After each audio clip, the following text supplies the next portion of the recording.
Hello everyone, मेरा नाम है शिव और मैं आपका स्वागत करता हूँ आपके अपने चैनल इकोनॉमिक्स बाय शिव किशोर में। तो जो हमने दो क्वेश्चन कर चुके थे थ्योरी की, अब तीसरा क्वेश्चन है थ्योरी का।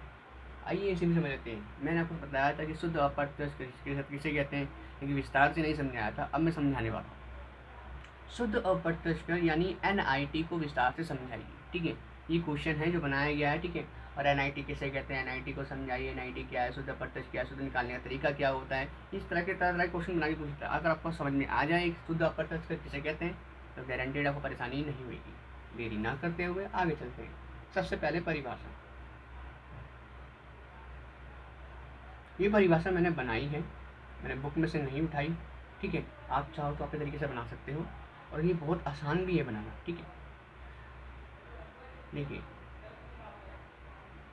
शुद्ध अप्रत्यक्ष कर से अभिप्राय उस कर से है जिसमें देश के सभी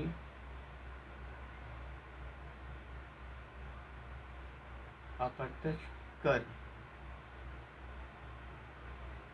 कर में से सारी दी गई आर्थिक सहायता को घटा लेते हैं, तब हमें शुद्ध अप्रत्यक्ष कर यानी NIT प्राप्त होता है। सिंपल सी परिभाषा। ठीक है, अब देखिए सूत्र क्या बोलता है इसमें। शुद्ध अप्रत्यक्ष कर, इसे हम बोलते हैं NIT। इक्वल टू निकालने का तरीका है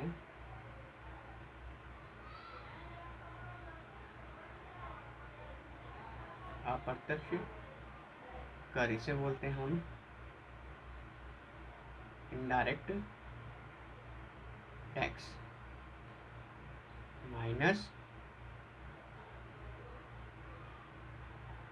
आर्थिक सहायता, इसे हम बोलते हैं सब्सिडीज। इस नाम से आप वाकई में सब्सिडीज किसको मिलती है, सिलेंडर पे मिलती है। ये वही सब्सिडीज है जो सरकार देती है। ठीक है,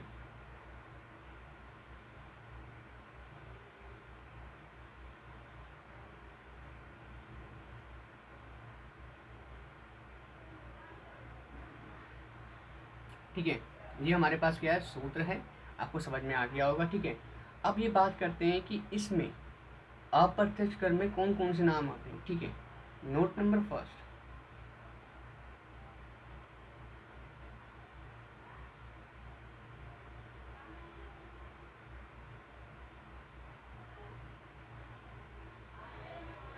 अप्रत्यक्ष कर के प्रकार। हमारे देश में कितने प्रकार के अप्रत्यक्ष कर काम करते हैं और कितने प्रकार के काम नहीं करते हैं, वो इसके बारे में टेबल देता हूँ। मैं सिर्फ उन्हीं अप्रत्यक्ष कर के बारे में बात करूँगा जो इस चैप्टर से रिलेटेड हैं, जो एग्जाम में आ सकते हैं। वरना अगर लेके बैठ गया तो कम से 2.5-3 पेज तो चले जाएंगे। तरह तरह के अप्रत्यक्ष कर रहे हैं, इसमें आपको बहुत परेशानी है। ठीक है, मैं सिर्फ वही बताता हूँ जो इसमें एग्जाम में आ सकते हैं या बुक में दिए हुए हैं आपकी। पहला है बिक्री कर, इसको हम बोलते हैं सेल टैक्स। ठीक है, दूसरा है हमारे पास उत्पादन कर, इसको हम बोलते हैं एक्साइज ड्यूटी। ठीक है, ये कहाँ पे लगते हैं, किधर लगते हैं, वो आपको आपके लिए होमवर्क है। आप कुछ सर्च मारिएगा और कमेंट बॉक्स में मुझे जरूर बताइएगा। आयात शुल्क, इसको हम बोलते हैं इम्पोर्ट ड्यूटी के नाम से जानते हैं। चौथा है हमारे पास मूल्य वृद्धि कर।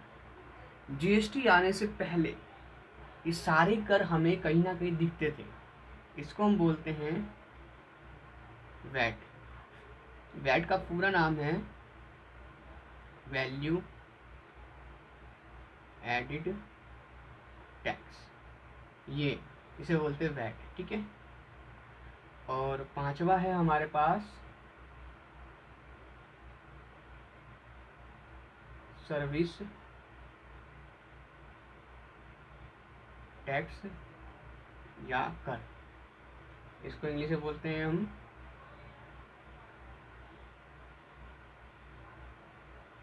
Service tax. ये सर्विस टैक्स वहाँ लगता है जैसे कि आप बर्गर खाने गए हो, कोई व्यक्ति आपके लिए लेके आया है अपने हाथ से उठा के वो बर्गर, तो उसमें सर्विस टैक्स इंक्लूडेड होता है और वो सर्विस टैक्स उसी का ही पैसा काटता है, ठीक है। अगर आप खुद अपनी सर्विस ले सकते हो, खुद लेके आ सकते हो, तो सर्विस टैक्स का कोई पैसा नहीं लगेगा, आप बर्गर सस्ता करा सकते हो, शायद 5 पैसे 10 पैसे 1-2 रुपये। छठा है हमारे पास लाभांश वितरण कर, इसको हम बोलते हैं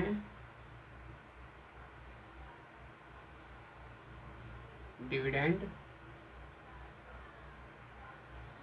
डिस्ट्रीब्यूशन टैक्स। आपने शेयर मार्केट सुना होगा, जब शेयर मार्केट में कोई व्यक्ति किसी कंपनी के शेयर खरीद लेता है और जब उस कंपनी का प्रॉफिट होता है, तो जो प्रॉफिट जो एम्प्लॉय यानी उस शेयर होल्डर को दिया जाता है कि भाई साहब आपने कंपनी के शेयर खरीदे हैं, तो आप हमारी कंपनी को प्रॉफिट हुआ है तो आपको प्रॉफिट बांट रहे हैं। तो उसमें प्रॉफिट देने से पहले सरकार कुछ हिस्सा अपने पास रख लेती है, उसे ही बोलते हैं डिविडेंड डिस्ट्रीब्यूशन टैक्स, यानी कि अब प्रॉफिट जो सब इससे का सब बांटा जा रहा है उसमें से टैक्स काटती है सरकार, तो उसे बोलते हैं लाभांश वितरण कर। साधारण भाषा में इसी कहते हैं। आगे चलते हो, हमारे पास है 7वां संपत्ति कर, ठीक है, इसे हम बोलते हैं प्रॉपर्टी टैक्स। जब आपने कोई प्रॉपर्टी खरीदी है उस पर टैक्स लेती सरकार, लेकिन इसका कुछ फंडा है डिफरेंट, यानी अगर आपने कोई बड़ी प्रॉपर्टी खरीदी है और किराए पे चढ़ा तो उसका भी टैक्स लेता है, लेकिन जिसका टैक्स सबसे ज़्यादा होता था उसी पर टैक्स लिया जाता था। ये पुराने फंडे थे। आज के कुछ फंडे नए होंगे, वो टैक्स के बुक में होंगे। टोल टैक्स, टोल कर, आपने ये टोल टैक्स के बारे में बहुत सुना होगा। ये तो भाई साहब आज भी लिया जाता है। फास्टैग एक एप्लीकेशन होती है, उसके ज़रिए फास्टैग, तो आपके देखोगे अब उसमें कहते हैं फ़ोनपे के अंदर तो फास्टैग का ऑप्शन आ रहा होगा, और फास्टैग इसी के लिए यूज़ किया जाता है टोल टैक्स पे करने के लिए, क्योंकि फास्टैग पे अगर पे करते हो तो आपको शायद 100 रुपये 250 रुपये टोल टैक्स देना पड़ता है, लेकिन अगर बिना फास्टैग करते हो तो आपको 1100-1200 रुपये पड़ जाएगा एक टाइम का, तो ये दिक्कत भी होती है, तो हर किसी को इंस्टॉल करना ही पड़ता है। नोवा है मनोरंजन कर, इसे बोलते हैं एंटरटेनमेंट